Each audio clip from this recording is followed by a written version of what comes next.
नमस्कार। प्रस्तुत है आज का चिंतन। विचारों की शक्ति को अणुशक्ति से घटा हुआ नहीं, बढ़ा हुआ ही माना जाना चाहिए। जड़ परमाणु की तुलना में चेतना जीवाणु की सत्ता और महत्ता कम नहीं, अधिक ही हो सकती है। चेतना के उभार और प्रवाह को तो हम विचारधाराओं के निर्झर की तरह बहता हुआ देखते हैं। शक्ति दुधारी तलवार की तरह है, वह सीधी भी चल सकती है और उल्टी भी, विकास की ओर भी ले जा सकती है और विनाश की ओर भी। बिजली की सहायता से उपयोगी कार्य संपादित होते हैं, पर उसे गलत ढंग से छूकर संकट को निमंत्रण भी दिया जा सकता है। आग का सदुपयोग दुरुपयोग भी हो सकता है। इसे समझने में कठिनाई नहीं होनी चाहिए। विचारों की क्षमता के संबंध में भी यही बात अकारण घटित होती है।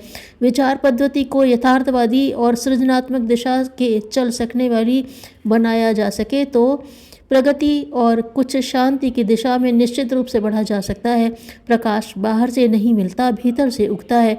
परामर्श या मार्गदर्शन बाहर वालों का काम नहीं देता। दिशा निर्देश के प्रभावशाली बोल तो अंतःकरण ही बोलता है।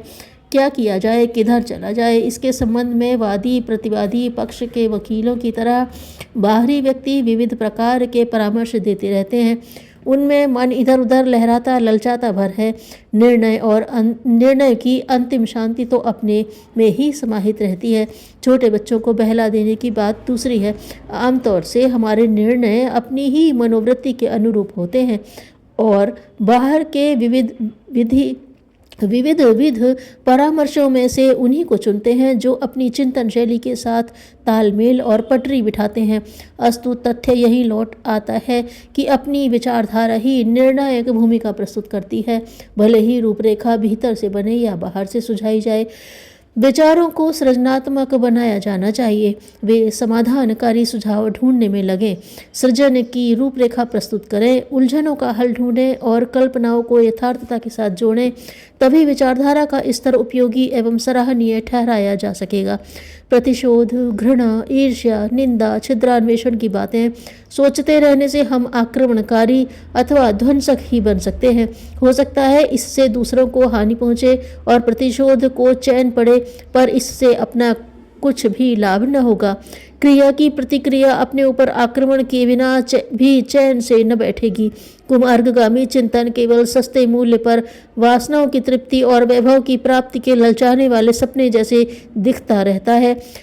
इसलिए वह आकर्षक प्रतीत होता है और रुचिकर लगता है, पर रहता है निरर्थक, निष्फल ही।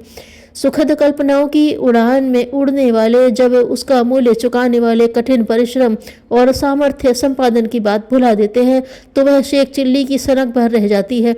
वही सनक यथार्थ से दूर रहने वाली भ्रमग्रस्त स्तर की स्थिति में लापटकती है।